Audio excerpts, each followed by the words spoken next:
ఈ 2 ఏళ్లలో ఏం చేశాడు మీ హీరో? ఏం చేశారా? ప్రగతి భవన్ ప్రజాభవన్ గా మార్చిన వైనం. రోజూ 34 లక్షల మహిళలకు ఉచిత బస్సు ప్రయాణం. 52 లక్షల కుటుంబాలకు 200 యూనిట్ల ఉచిత విద్యుత్. 44 లక్షల మందికి 500కే గ్యాస్ సిలిండర్. 96 లక్షల కుటుంబాలకు ఉచితంగా సన్నబియ్యం.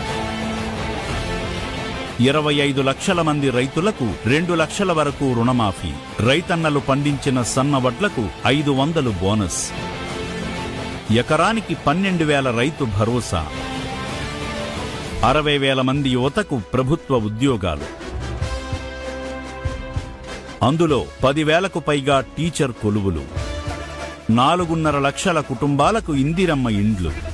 హైడ్రాతో 923 ఎకరాల ప్రభుత్వ భూమిని కాపాడుకోవడంతో పాటు హైదరాబాదులో 6 చెరువులను పునరుద్ధరణ. ఇంకా ఎన్నెన్నో విజయాలు సాధించారు మా హీరో. ఒక్క మాటలో చెప్పాలంటే ముఖ్యమంత్రి రేవంత్ రెడ్డి గారి నాయకత్వంలో తెలంగాణ మళ్లీ ప్రజల చేతుల్లోకి వచ్చింది. ప్రజల జీవితాల్లో మార్పు తెచ్చింది. ఇది కేవలం ఆరంభం మాత్రమే.